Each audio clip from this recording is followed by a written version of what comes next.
Incorporating Orchestrator 2012 runbooks and integration packs into service requests. This nugget reminds me of the good old days. Back when we were coding VB scripts and you could create a script to really automate anything. I remember that day when I really felt the first just feeling of true empowerment, when I could craft any kind of automation that I wanted using something like VB script. And so consequently, well, I did. And I'm sure you're probably in kind of that same boat. Using technologies like VBScript or even PowerShell, you've probably crafted some pretty eloquent little automations in your day. But one of the big issues with scripts and things like PowerShell and VBScript is just the fact that these little things, these little automations that we create can have a really long life cycle. Their lifetime sitting in our environments and in our businesses can sometimes outlive even our own employment. And in fact, in my situation, I still get calls every now and again, even 10 years later, from an old employer where, oh, there are probably hundreds of scripts that are just sitting around on the network in various places and automating things that at this point people have forgotten should not necessarily be automated in the first place. And these phone calls that I get from time to time are just little reminders of, hey, by the way, something broke, and we remembered that this was something you wrote a long time ago. So yeah, if you remember any other locations where you've stored these little scripts of yours, please let us know. Well, System Center Orchestrator is a solution that's designed to kind of eliminate the problem of having scripts thrown around all around the network. With an Orchestrator implementation, you can have what is essentially one single location where all of your little automations actually run. Being in that one location, you have one place to go to find them and one place to go to see if they're working or not working, and really one place to construct them as well and apply permissions. And so Orchestrator is, well, it's kind of a protectionary measure for Microsoft, because when the scripts that you write fail and they end up calling Microsoft for support and realize, oh, wait a minute, this is an automation that somebody else created, it's kind of a CYA on their part.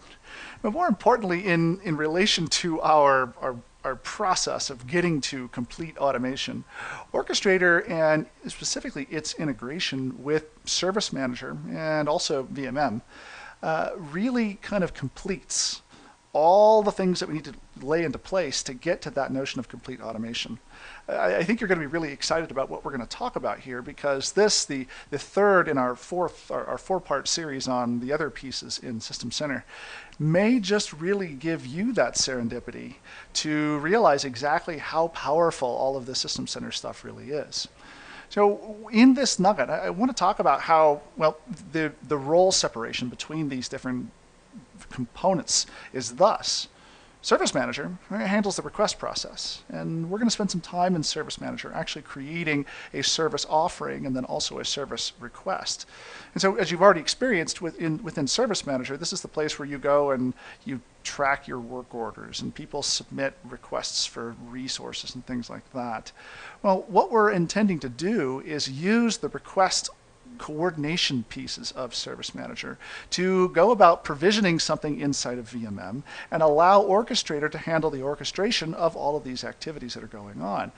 We'll start with something very simple, and then we'll move to something that is probably even more simple, but ridiculously powerful when you start thinking about the things that you can actually do once you lay all of these pieces into place.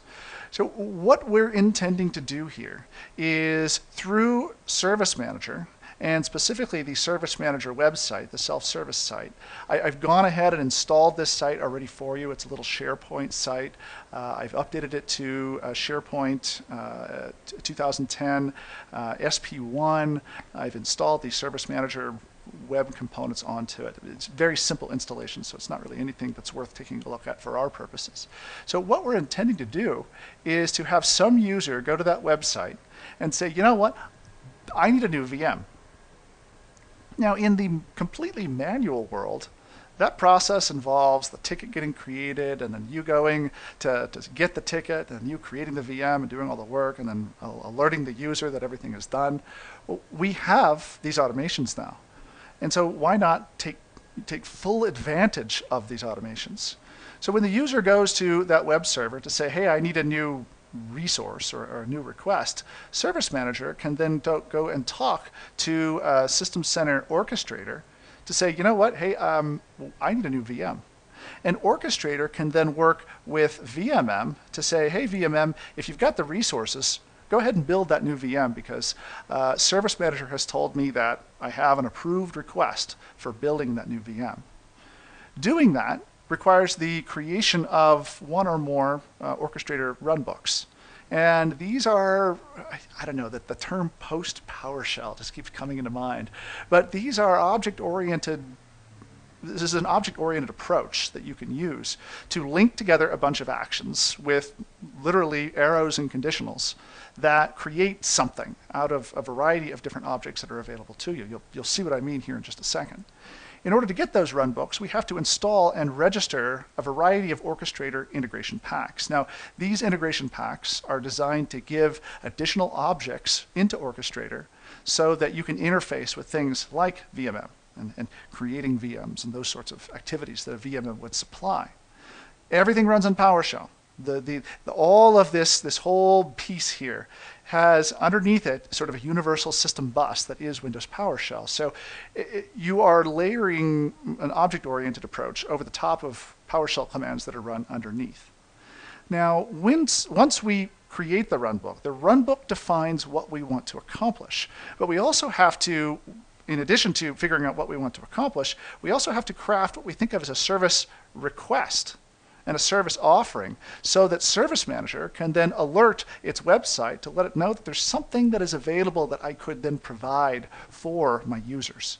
And we'll do that. We'll work a little bit with the Service Manager self-service website and create that service request and service offering to complete or to create and execute a complete automation of building that whole VM.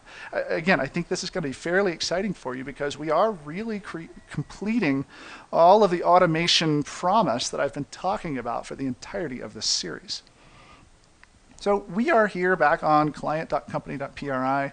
We're taking a look at VMM at this point. And I'm only showing you VMM because that's the comfortable interface that we've been working with throughout the majority of this series. But what we're really looking for here is not necessarily VMM and not even necessarily Service Manager at this point. But instead what we're looking for is a System Center Orchestrator, and specifically the Orchestrator console here.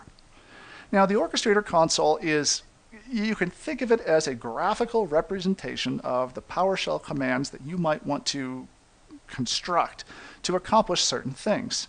And these activities over here on the right are things that you've probably tried to do before, like getting variables and querying WMI and sending traps and scheduling things and monitoring for disk space status or for event log information or doing things with files, running counter values or network paths, all the stuff that we think of whenever we're crafting a very custom automation for doing something that makes sense in our business.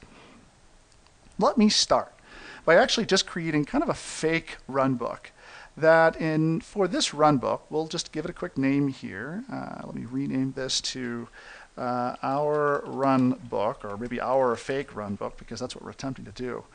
Let's say that I may need to, as a function of my job, once in a while get a computer, figure out if that computer is actually running. If it is, map a network drive, copy a file over to the computer, and then append a line to a log file somewhere. And if everything's successful, then send an email. That's the kind of activities that one would do with VBScript or with PowerShell. But they're kind of hard with both of these scripting languages because, well, they're just challenging activities, VBScript particularly, because of all the extra stuff you have to put in place in order to do so. So let's say instead that what we're looking for is to start out and get the computer status of a computer.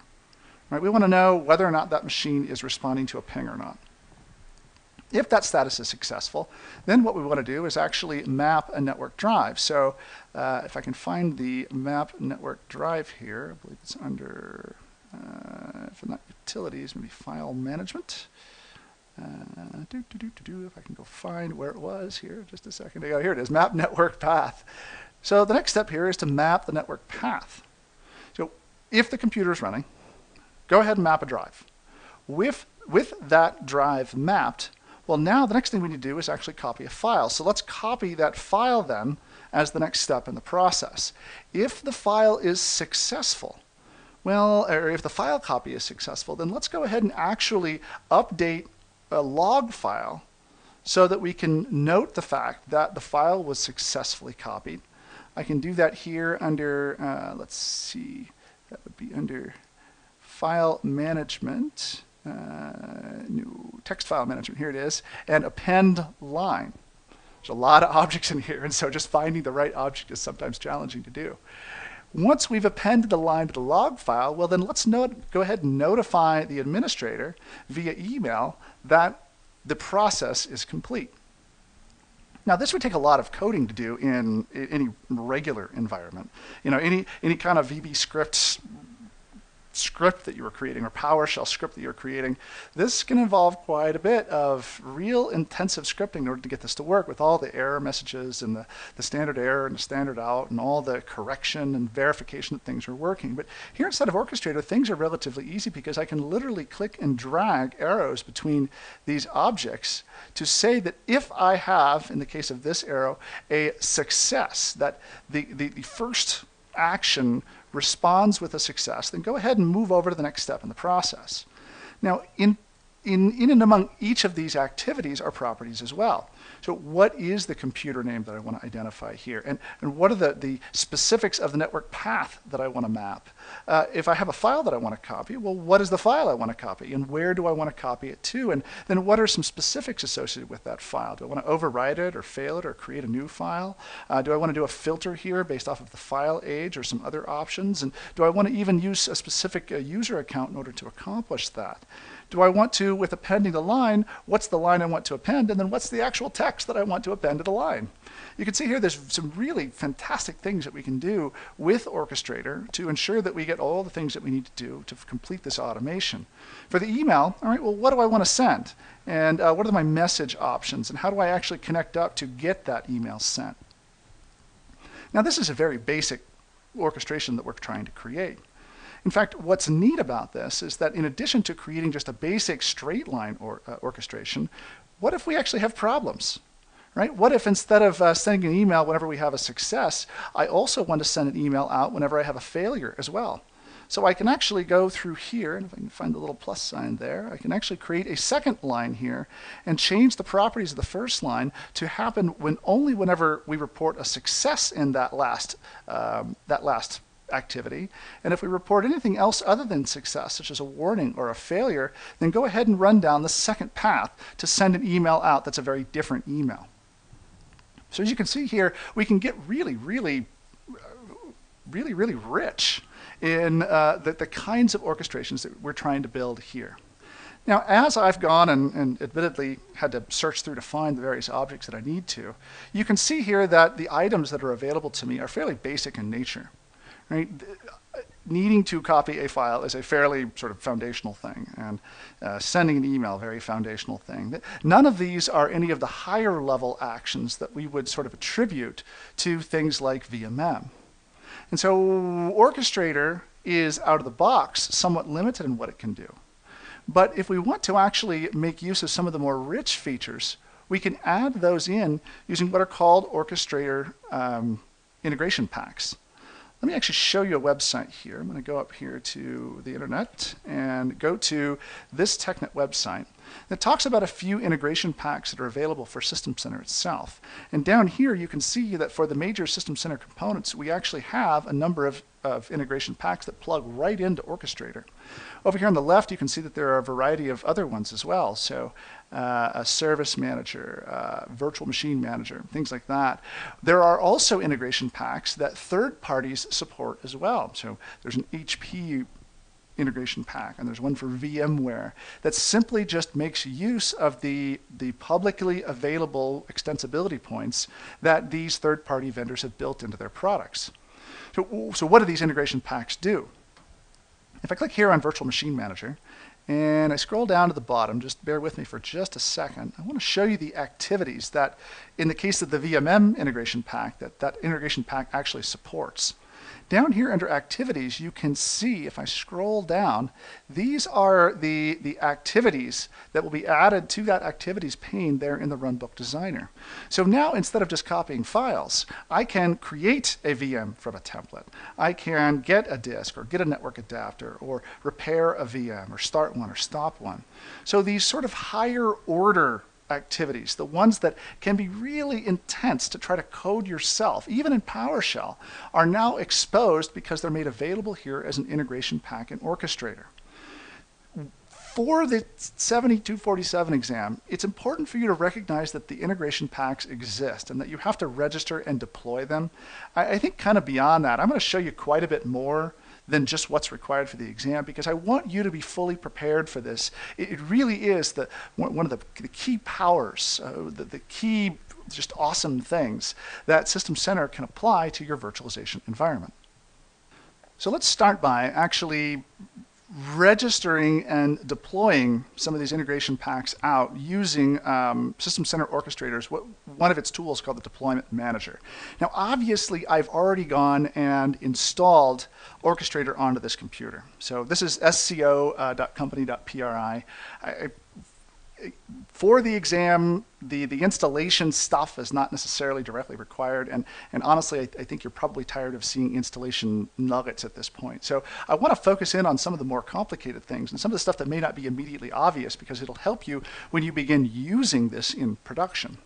Now, I've actually gone through and downloaded these Orchestrator integration packs. In fact, if I go back here just a second to that website we were taking a look at, the integration packs are actually downloadable from that original location. If I scroll back up here to my first website that I went to, this is the location where I can actually obtain that integration pack. So I've just literally downloaded these from Microsoft's website so that I could sort of speed this process.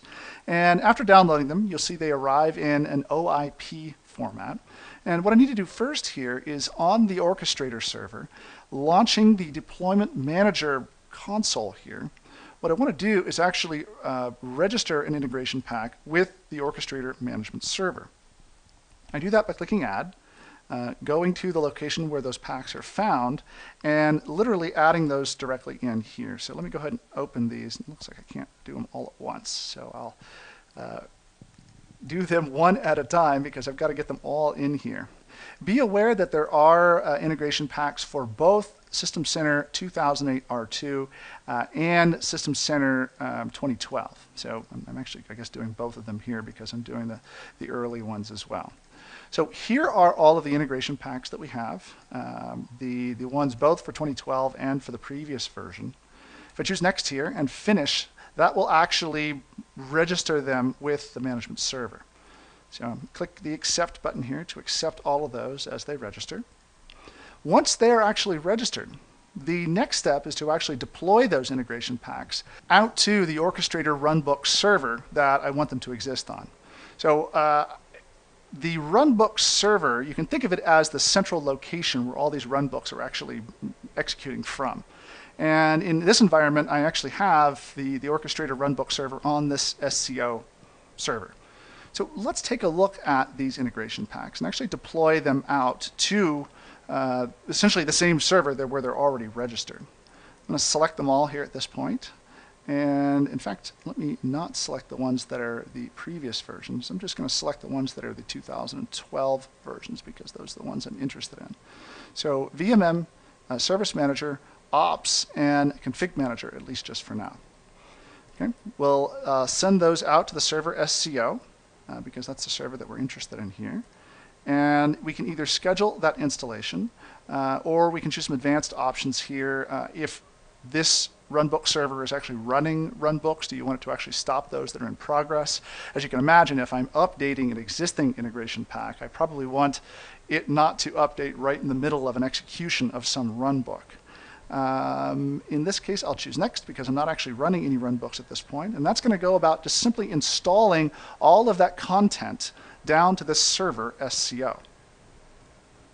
Once the content has completed actually registering with this runbook server, the next step is to actually configure up these connectors that exist using the runbook console. which let me go ahead and use the version that's on here because, well, I just deployed those integration packs out to this machine. With this console loaded, you can see it brings back up and checks out our fake runbook because that's the one we were working on previously. And once brought up here, you'll see that the 3 integration packs are now available to me: VMM, Service Manager, and Ops. So let's actually connect these things up. What I'm looking for here is scvmm.company.pri, and the type I'm looking for here is a virtual machine manager. There is my connection. So I know I've got a good connection there. For Service Manager, I'm going to punch in here scsm.company.pri, and the same thing here. My domain is company, gshields, and my password there. Test the connection. Everything's good. And then the last piece is to connect up Ops Manager as well. Again, pretty basic stuff here. So scom.company, if I can spell things right, .pri, with the company username and password, all of that set up appropriately. So what we've done here is set up the connection between this runbook designer and all of the different components that exist out there, the System Center components that exist out there. And as you can see, if we take a look now at Virtual Machine Manager, some of those higher order objects now exist. So instead of perhaps copy file, I can just simply remove that from my set of objects in the runbook and instead make it, I don't know, create VM from template. And instead of actually the contents being the file that I want to create, well, what is the configuration of the VM? Here's VMM. Skip past this error message for just a minute so I can take a look at the properties that are required for me to actually create this VM over in VMM on my scVMM server. So as you can see here, I can choose what my destination type is going to be. Is it to a specific host or is it to a cloud? What is the destination in that location? So if it was a host, which host? And if it's a cloud, which cloud? What path? What VM name do I want? What source template name do I want to use of those that exist? And then what is also my cloud capability profile? So these provide me the ability to really customize exactly what I'm looking for whenever I create this orchestration and ultimately expose it into Service Manager here in just a minute.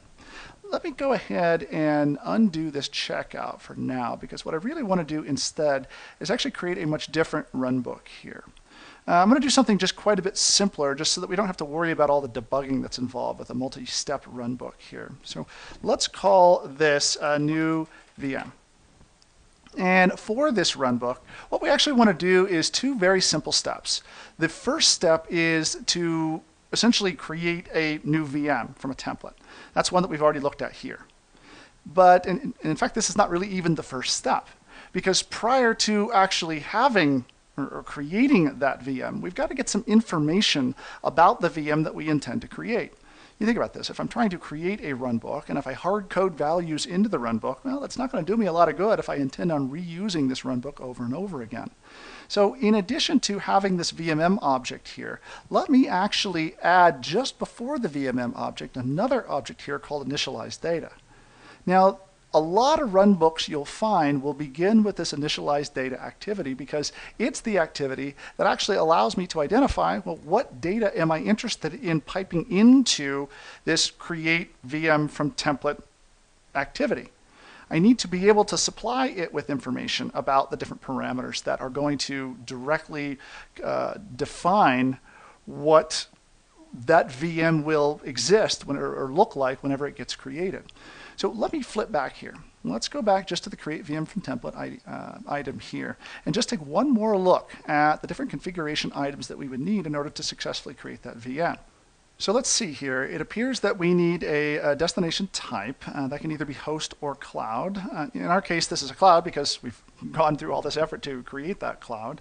The destination is going to be the destination cloud that we're actually intending to send this machine to. That's probably something that I want my users to punch in whenever they create the request.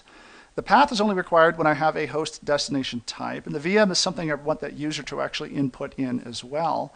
Let's see here. There is a source template name that is going to come from VMM. In fact, if I take a look back here at VMM, I can grab that source template name that I require. So let's take a look back here in the library and take a look at VM templates. It looks like VM1-template is the name of the source template name that I require. So I'll want to add that actually into the location so I make sure I grab the correct one whenever it comes time. The last piece down here is the cloud capability profile. And if you recall, back when we were building our cloud, the other piece that we required in order to create that cloud was exactly that cloud capability profile, which I can find down here in, I believe it's under libraries, isn't it? Where is our cloud capability profile? Right, oh, you know what? Actually, it's here under VMs and services under our cloud. So if I take a look at the properties here, and I can look at the capability profiles that have been enabled for this cloud, it's the Hyper-V capability profiles, the one that I'm interested in. So these are the items that I require in order to create this next object. Let me cancel back out of here. And rather than create them directly, let's go ahead and under properties here, add in the two parameters that we're interested in. The first one is, all right, well, what's the name of the cloud? And the second one being, what's the name of the VM that we want to create? As you can see, I can create these as strings or integers here. I give them both a name because once I create these names, well, then these are the names that I'm going to end up using whenever I create this, these properties for this template. So back here, let's choose cloud. And this time, the destination cloud is not going to be something that I necessarily choose, but instead is going to be something I subscribed to, these published data items that are coming from previous to this point in the pipeline. So I'll choose cloud here. I'll choose OK here. I don't need to choose the path because I'm not using the host destination type, but I do want the VM name there. The template I'm looking for is VM1-template, and then the cloud capability profile I'm looking for is going to be Hyper-V, so Hyper-V. There's some optional properties here as well, kind of common stuff that you're used to seeing whenever you're working with VMM. I can set up domain names and passwords, answer file paths, all the stuff that one would associate with this virtual machine creation activity. Once I'm done, I click the Finish button, and we're good to go with the actual runbook portion of this automation. With the runbook created, let's go ahead and check it in. So it's now checked into Orchestrator. And with that runbook created, let's go ahead and create the service manager pieces that we'll need to expose this service request and service offering to users when they need a new virtual machine. So I'll minimize this and we'll go back to our client.company.pri, and I'm going to go here to Service Manager here, not Orchestrator, but the Service Manager console.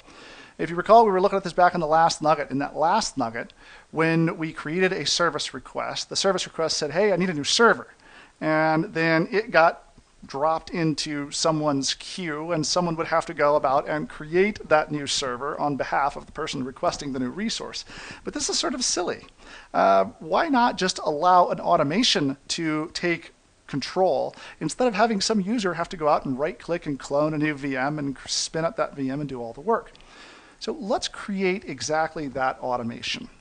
One of the first things that we have to do is actually create a connector back from Service Manager over to Orchestrator so we can pull down all the objects that Orchestrator has. And what we're looking for here is our SCO connection, and we choose Next. And the Orchestrator web service URL is one that I'm actually going to copy off of this little cheat sheet that I have over here. It is, in my case, sco.company.pri, port 81. The Orchestrator 2012 folder, and then orchestrator.svc is the endpoint for that web service. Going to use my workflow account here, test the connection. If everything works just fine, then we should have that connection between us and Orchestrator. Excellent. So which folders do we want to synchronize? If we've created folders over in Orchestrator, we can synchronize just specific folders. Maybe I would create a test folder and a production folder. Maybe I would create a folder for a specific site that would relate to this Service Manager instance. I'm not so interested in that at this point, but I am interested in, for example, the Orchestrator web console, because that'll allow me to enable hyperlinks to runbook information, essentially to complete the linkage between the objects I see here in Service Manager and the information that Orchestrator has about the details of each job. We took a look at that when we saw that website that showed you the details of each job that was running. So let me throw in here too, HTTP SCO:82, which is our web console server here for Orchestrator, and choose Create to actually go about creating that connector. With the connector created, what it's doing now is establishing that connection between Service Manager and over with Orchestrator, and placing those objects that exist inside of Orchestrator over here inside of Service Manager so that we can then make use of them here in Service Manager. And that's why this is taking just a second or two, because it's actually inventorying all the objects that are available and making them available here inside of the database. If you make any changes over on the Orchestrator side, you may need to actually go about resynchronizing the connection between Orchestrator and Service Manager. Okay, that connection will synchronize every so often, but you can actually synchronize it immediately by choosing the Synchronize Now button. So with this in mind, the next thing that we're going to do is actually go about creating the runbook object over here in Service Manager. So in order to do that, I can go here into the library to runbooks, and you can see here's our fake runbook, and then here's our new VM. So what we want to do is actually create a runbook automation action item template. And this template is going to be used, it's a Service Manager object for containing all the metadata associated with this automation that we intend on creating. Let's call this a new VM, just to keep the naming similar between the two. This is a runbook automation activity item here, and I'm going to create a new management pack for it just to make it easy. With these management packs, it's sometimes a good idea to consolidate all of the metadata associated with a particular runbook into a single management pack, so that if you ever need to go and rip it out, you can rip it out very easily by just simply removing that management pack. Same thing goes if you want to export the management pack and use it somewhere else. You can do that very easily as well. So let me choose OK here to create that new management pack, and then choose OK to create that activity. Once I create the activity, I'm going to give it a name here, a new VM, and I can assign any of the values down here if I want, where it's at, is it the staging, or what stage is it on, what is it associated with, who's it assigned to, who's the designer, things like that. But very important is this checkbox up here that says is ready for automation. That checkbox essentially signals to Service Manager that when this activity template gets invoked, that there's actually something that you need to do. And the thing that you're going to be doing is over here on the Runbook tab. It's this new VM runbook that we've selected here from the list of runbooks that are coming from Orchestrator. So we're essentially saying, all right, when someone invokes this activity, go ahead and, if everything is correct, go through all the activities that exist in this runbook and just do everything that's necessary. There are over here a set of configuration items. I can choose when I want to schedule it, if there are actually some scheduling items associated with it. I can even view related items in history. But most of the values that I'm interested in here exist on the Runbook tab. Now you'll notice that when I create this, there are actually some mapped parameters that are mapped all the way from that original runbook here into Service Manager. And here's where the real power happens. These parameters are what we are then going to map one step further into the service request that we're about to create. So we've associated that there are some values that we want the user to be able to enter in at the time that they create this request. Well, we've pulled them out of Orchestrator, well, really out of VMM into Orchestrator, out of Orchestrator into Service Manager, and then in a minute we're going to create the service request that's going to allow the user to enter in the values and have everything flow all the way through to the end of the orchestration. So let me choose OK here, because the next thing we have to create is actually the template that will contain all of this runbook stuff that we just created. So let me choose here under templates, and I'm going to create a new template. This is going to be our new VM template. The class that we're looking for here is a service request class, because obviously we are doing exactly that. We are requesting a service. And we're going to stick that over in the management pack that we just created, this new VM. So this service request template contains the information that the person will then input in whenever they request this new VM. So as you can see here, who's the affected user, the contact method, the title description, the usual stuff. What's the urgency here? What's the priority here for this template? I can pre-populate some of the content in here if I want. When I go over here to activities, because I'm creating a new template, what I then need to identify are the series of steps that are going to happen once this entire process gets kicked into action. If I choose the plus sign up here, there are going to be a variety of activities that I can select here whenever I want to determine what gets kicked off first. Now, one of the first things you probably want to do here is identify, well, is this an activity that I want approval to go through, or there to be an approval first before I agree to create that new VM? Obviously, before I allow someone to create a new VM, there's probably someone that is that person's manager that should probably approve that first. So let me select in here a default review activity. This default review activity allows me to identify who are going to be the reviewers for this activity. So review new VM request. And what I'm interested in here is just adding in who the reviewer is going to be. So I could put in an Active Directory group here if I want. Maybe there's a group of reviewers that exist in my environment, or I can just simply click on a specific reviewer that I'm interested in here. And you'll notice that for an environment that is actually for an activity, I should say, that is in the past been a ridiculously challenging activity, that is cooking in the whole approval cycles into allowing something to occur or not. This review activity is remarkably rich here inside of Service Manager. I can have multiple reviewers here, and I can choose what the condition is for approval. Do they all unanimously approve? Do I allow a person to have a veto? Do I require a person to vote? So lots and lots of rich integration here with your existing business processes for determining when something should be allowed to happen, because well, you already have those approvals laying in place now, but you may be going about facilitating them through paper documents or just calling people up on the phone and asking whether or not they approve the request or not. I'm going to set myself up here as a reviewer.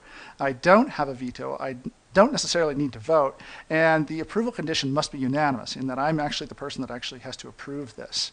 Once this approver has gone about saying, yea, verily, I'm going to approve this activity, well, then the next step in the activity is to actually go about invoking the new VM action. So this new VM action, as you'll see here as it brings it up, is going to define what we're actually going to accomplish here once the approver finishes saying, yes, you can get the new VM. We've already actually done this, so there's not much to do here at this point. Let me go ahead and close this down. But what we do have to do is identify, after we've constructed this service request template, how we're going to expose this ultimately back to the user. Okay, so here are the activities that are going to occur from start to finish, the review process and the new VM process. Our final step, or really our final two steps in this process, require creating a request offering and then making that request offering one of the service offerings that we have and expose out to the user.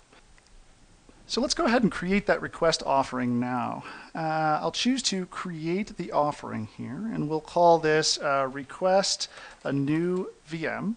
I can give it an image if I want. There aren't any easily accessible, so I'll just leave it the basic image. And then I got to give it a description that's going to be made available on the page that the users will see whenever they attempt to see what offerings are available.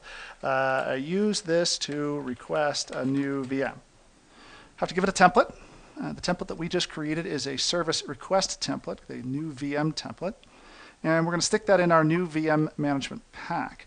Now, earlier on, we identified a couple of items that are important for the user to enter in whenever they make the request, because that information is what we're going to use for fulfilling the request whenever we create that new VM. What cloud is the VM in? Also, what is the name of the VM?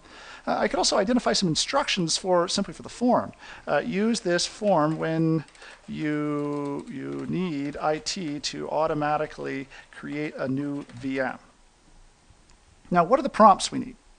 Well, we had two different variables that we included in with our runbook. The first was, which cloud do you want that VM created in? So let's create that as a user prompt. Which cloud should this VM be created in? And then our second prompt here will be, what name do you want for the VM? For either of these, we can choose whether they're required or optional. And then also, what kind of prompt do we want?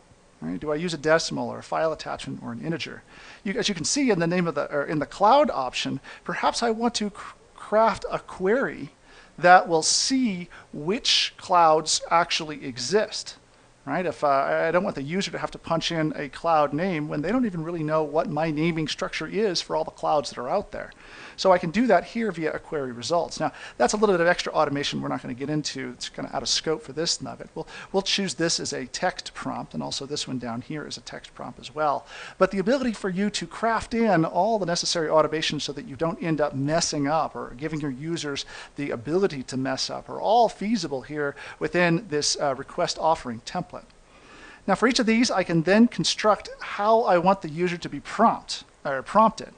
If I select here for the first question, I can configure any information about it. So is it an email address or a phone number or a URL or a .NET expression? Do I want to limit the string length to a certain number? Now, in the case of the, not necessarily the cloud, but in case of the VM, it's probably a good idea for me to limit the string length here to at least 15 characters. I don't want to make sure that my VM name ends up going beyond the maximum allowable name size for a virtual machine. And I probably want it to at least have one character because I need it to be something that is not necessarily blank. So if I choose OK here, that will identify what the user prompt is. My next step is then to map the prompt to the properties that need to exist so I can flow this information all the way down into the runbook. Here's my new VM activity here. Now, the first one here is the text box, and this is mapped to the cloud. So what I need to identify here is the output of the user's question that I will map into the response variable marked cloud in the runbook. Okay, if that makes sense. And that's going to be, which cloud do you want this VM created in? The other piece down here is the VM name, which I need to map to what do you want to name for the VM. Under the review item, I can choose additional items if I want, which information that maybe would be involved with the review process. But this is something I'm not terribly interested in, at least at this phase in creating this automation. If I have knowledge base articles, and these are specifically internal knowledge base articles that I would associate with this automation, I can add them here as well. And then do I want to go about actually publishing this offering, which makes it available for users to request? If there's an owner associated with the offering, I can list that here so that people are aware who's responsible for this, and any internal notes associated with publishing. Choose Next and Create, and that goes about creating the request offering. One final step. And this final step is simply to map the request offering into one of the service offerings that I've created for my users. So these service offerings are just simply a one-to-many relationship consolidating a series, or a collection of requests under a uniform banner. So in the case of this request offering here, maybe the offering will be virtualization requests, because these are all associated with virtualization. Or even better, virtual server requests, because those are the ones I'm looking for. What's my category? What's my language here for it? Is there an overview and a description? Use this to request, request changes to virtual servers. Associate this with my new VM management pack, provide any detailed information, and any related services that are associated with this service offering. I don't really have any right now. Choose Next. Also knowledge base articles, just like with the individual request. These would be associated with the entire service offering. And then which of the requests do I want to add underneath the banner of virtual server requests? If I choose Add here, what I'm looking for the request offering is the one associated with requesting a new VM that I just created before. So I choose OK, add that in, and choose to publish this service offering.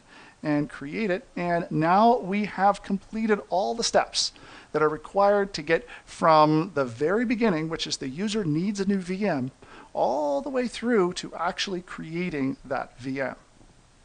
Now I know that there's a lot of all kinds of different objects there that are sort of enveloping other objects. And so let me actually spend just a second here kind of helping you understand all the pieces that have to get laid into place for this to function appropriately. So let me just create myself a little white space here that I can use for drawing out exactly what we've just gone through.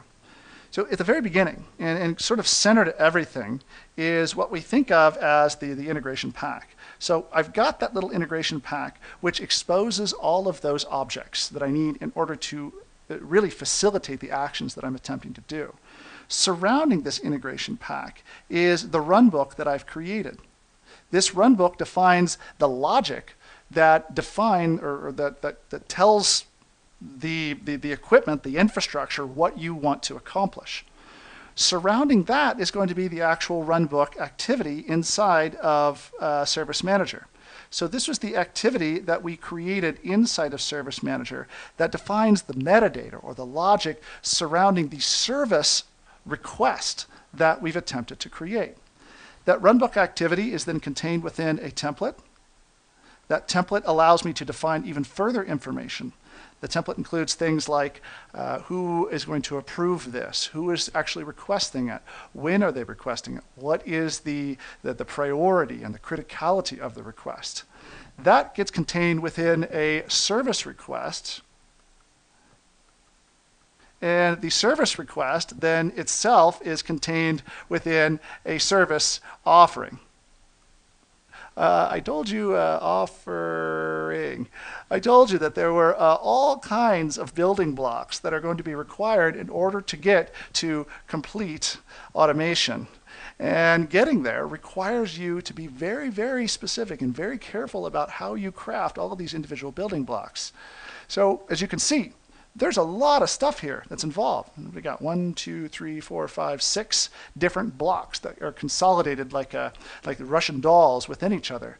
But each of these presents a variety of layers that we can adjust characteristics at each layer to adjust the total activity that we want to accomplish. If I need to change, for example, who is responsible for approving things, I can do so without having to recraft the entire orchestration. If I need to change, for example, an additional characteristic of the VM and how that VM gets created, I can do that. If I want to identify different specifics about how I'm going to make that service request then available to my users, I can do that. Or whether it's going to be available to different users because they're being delivered different service offerings, I can do that. So this may seem like an extra level or an extra cumbersome activities that are required in order to get from one step to the other.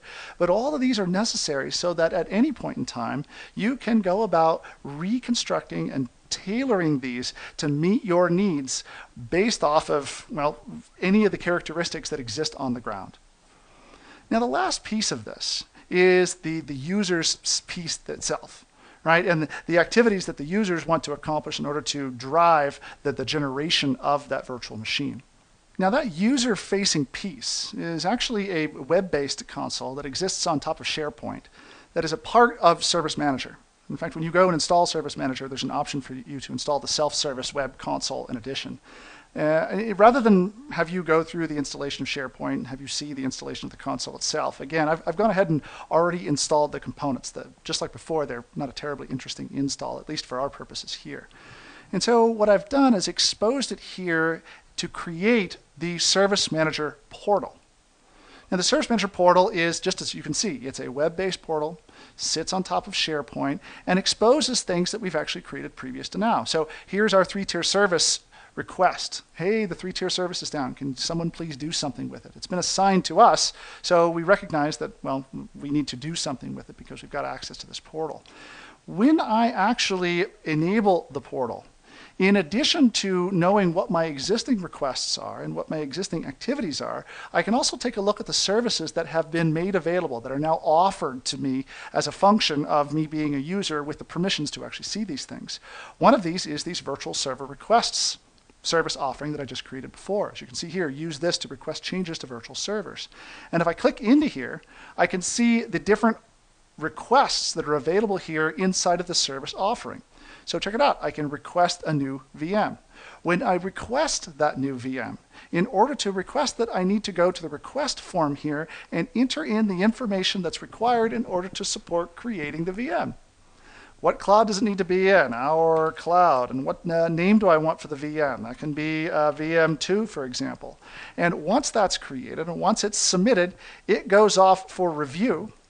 Once the person that's set for reviewing that has the privileges for reviewing that, has actually gone through and reviewed it, well, then we'll actually kick off the orchestration so that that orchestration actually will function there in the background. Now, because this is a test environment, I've actually set myself up as not only the requester, but also the approver. It's kind of handy when you're the administrator.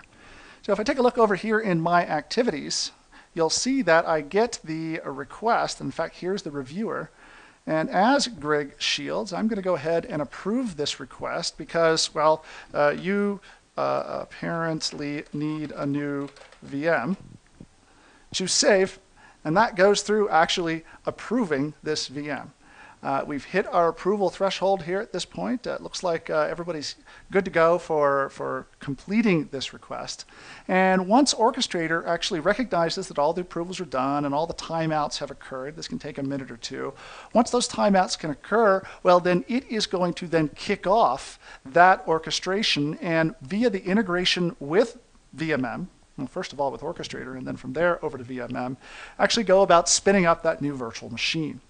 Since I have the orchestration console up over here, I can take a look and refresh things here to figure out, well, let's see if that new VM activity actually worked. Looks like it failed, or it looks like it succeeded with a little bit of a warning over here. So we have a completed orchestration from start to finish. And maybe I've got a little bit of some error handling to accomplish over here on this server. But this gives you an idea of really the power that one can have when one really begins to implement all these pieces together to create complete automation.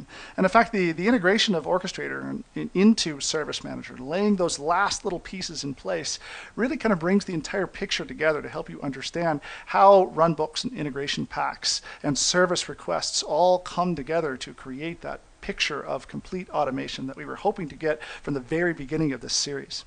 So what have we talked about this nugget? We've talked about complete automation. We've talked about how the division of Service Manager, of VMM and Orchestrator into the activities that they accomplish best is perhaps the most elegant way that we can go about constructing these automations.